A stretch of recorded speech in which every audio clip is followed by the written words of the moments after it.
Hello friends, आज की video में हम बहुपद का क्वेश्चन देखने वाले हैं। ठीक है। और क्वेश्चन क्या है, देखिए। एक द्विघात बहुपद ज्ञात कीजिए जिसके शून्यकों के योग तथा गुणनफल क्रमशः दी गई संख्याएं हैं। ठीक है। देखिए यहाँ पे दो क्वेश्चन है। ठीक है। और दोनों क्वेश्चन को हल करेंगे हम अलग अलग तरीके से, और दोनों ही क्वेश्चन बहुत ही अच्छे हैं, तो इसको ध्यान से देखिए। देखिए यहाँ पे ये जो पहला क्वेश्चन है, ठीक है, इसमें जो 4 है ये दो शून्यकों का योगफल है, और यहाँ पे जो 1 है ये दो शून्यकों का गुणनफल है। ठीक है। तो इसके माध्यम से हमको द्विघात बहुपद ज्ञात करना है। और दूसरे वाले क्वेश्चन में भी ये क्या है, दो शून्यकों का योगफल है और ये गुणनफल है। ठीक है। तो चलिए पहला क्वेश्चन हल करते हैं। देखिए, हमको द्विघात बहुपद ज्ञात करना है। ठीक है। तो ये द्विघात बहुपद है तो इसके दो शून्यक होंगे। ठीक है।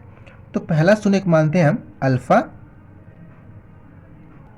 तो पहला शून्यक हुआ अल्फा, ठीक है, और दूसरा हुआ मान लीजिए बीटा। ठीक है। इसके दो शून्यक हुए। तो क्वेश्चन क्या कह रहा है कि दोनों शून्यकों का योगफल क्या है, 4 है। ठीक है। तो दोनों शून्यकों का योगफल 4 है, यानी कि अल्फा प्लस बीटा बराबर कितना है, 4 है। ठीक है। और दो शून्यकों का गुणनफल कितना है, 1 है, यानी कि अल्फा इंटू बीटा, ठीक है, बराबर कितना है, 1 है।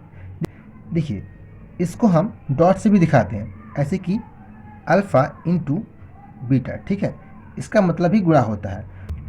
तो अल्फ़ा इंटू बीटा बराबर कितना है, 1 है। ठीक है। ये शून्यकों का गुणनफल है। अब देखिए, द्विघात बहुपद का सूत्र क्या होता है, सूत्र होता है एक्स स्क्वायर माइनस शून्यकों का योगफल, शून्यकों का योगफल, यानी कि alpha plus beta, alpha plus beta. ठीक है। कोष्ठ बंद और इंटू एक्स, ये जो एक्स है इसके साथ क्या है, गुणा है, और प्लस शून्यकों का गुणनफल, यानी कि अल्फ़ा इंटू बीटा। ठीक है। अब देखिए, अब इस सूत्र में इन सब का मान रखेंगे। ठीक है। चलिए, एक्स स्क्वायर, ठीक है, माइनस अल्फ़ा प्लस बीटा बराबर क्या है, 4 है, तो कोष्ठ में 4 और इंटू ये x, plus alpha into beta बराबर क्या है, 1 है। ठीक है। अब इसको हल करेंगे तो एक्स स्क्वायर माइनस, देखिए ये 4 जो है ये कोष्ठ में है। ठीक है। तो x के साथ इसका गुणा है, तो जब गुणा करेंगे तो क्या होगा, 4x होगा। तो 4x प्लस 1, तो ये हमारा द्विघात बहुपद हो गया। ठीक है। ये हमारा आंसर है, ये द्विघात बहुपद हो गई। ठीक है। और देखिए, ये बहुपद का क्या है, सूत्र है, तो इसको याद कर लीजिएगा। ठीक है।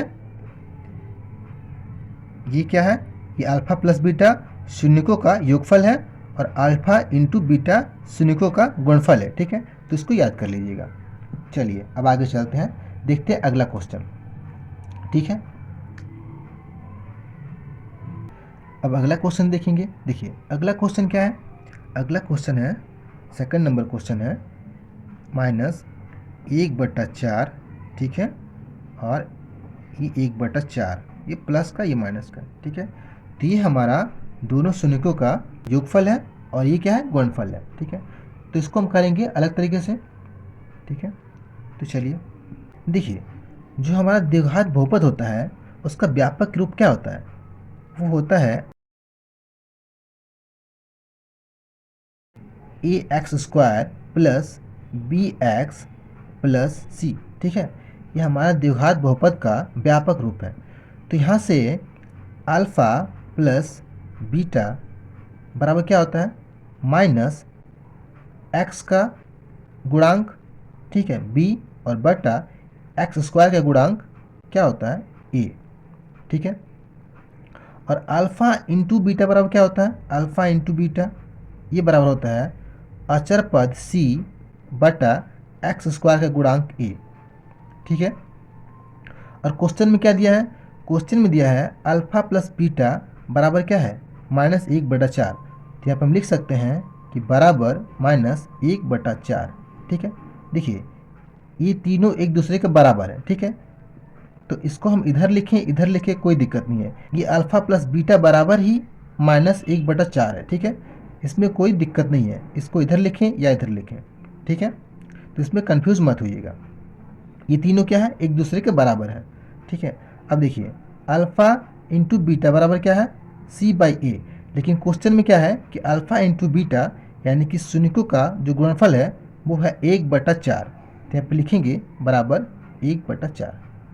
ठीक है, अब यहाँ पे देखिए अगर हम इन दोनों पे गौर करें, ठीक है, तो ये इसके बराबर है। ठीक है, तो यहाँ से हम A, B और C का मान ज्ञात कर सकते हैं, क्योंकि ये जो पद है ये इसके बराबर है और ये पद इसके बराबर है। ठीक है, तो यहाँ से हम A, B, C का मान ज्ञात कर सकते हैं। कैसे, देखिए यहाँ पे ये बटे में A यहाँ पे है और यहाँ पे बटे में क्या है, 4 है, यानी कि A बराबर क्या हुआ, 4 हुआ, और यहाँ पे माइनस B बराबर -1 हुआ। ठीक है, उसी प्रकार यहाँ पे C बराबर क्या है, 1 है। तो यहाँ से हम A, B, C का मान लिख लेंगे। ठीक है, देखिए A बराबर क्या हो गया, A बराबर 4 है तो 4। ठीक है, और माइनस B बराबर -1 है तो माइनस B बराबर -1। तो ये माइनस कट जाएगा तो B बराबर क्या हो गया, 1 हो गया। तो यहाँ तक आपको समझ में आ गया। ठीक है, देखिए A बराबर क्या है, A बराबर 4 है।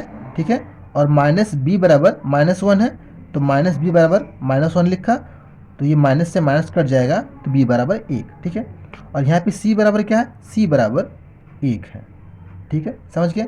अब देखिए A, B, C इन तीनों का मान हम द्विघात बहुपद के व्यापक रूप में रखेंगे। ठीक है, तो ये हमारा द्विघात बहुपद का व्यापक रूप है, तो इसमें क्या करेंगे, हम इसका मान रखेंगे। देखिए ax² plus bx plus c, यही हमारा है द्विघात बहुपद का व्यापक रूप। ठीक है, तो इसमें रखेंगे हम a का मान कितना है, a बराबर है 4 और ये x²।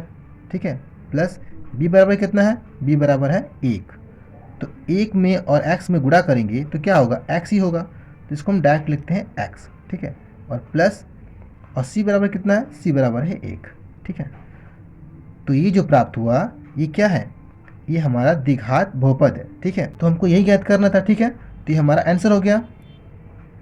ठीक है, और ये हमारा द्विघात बहुपद का व्यापक रूप है। ठीक है, तो इसको भी याद कर लीजिए। ठीक है, तो इस वीडियो में इतना ही फ्रेंड्स। वीडियो को लाइक करें, अगर चैनल को अब तक सब्सक्राइब नहीं किए हैं तो सब्सक्राइब करें और शेयर तो ज़रूर करें। ठीक है, शेयर करना बिल्कुल ना भूलें। Thank you friends.